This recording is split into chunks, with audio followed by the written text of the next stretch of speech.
Hi everyone, welcome back to this channel. In this tutorial, I will show you how to craft bait for fishing in Heartopia. So in here, first just head over to your workbench, just tap on craft, and then in here just tap on these items, and then just choose bait like this. And then to make one bait, in here you will need 3 apples. So make sure you have enough before crafting. You can get apples by collect it or harvest it from the apple trees around your home. And once you have the materials, just simply how many baits that you want to make.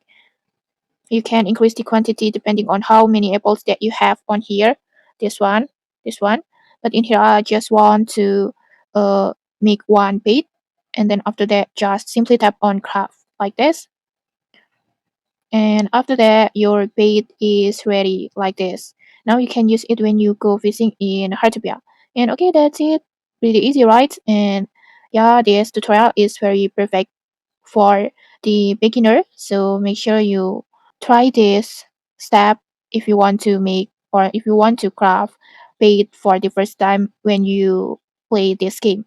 And okay, that's it. If you found this helpful, don't forget to like, comment, and subscribe for more tutorials. Thanks for watching and see you.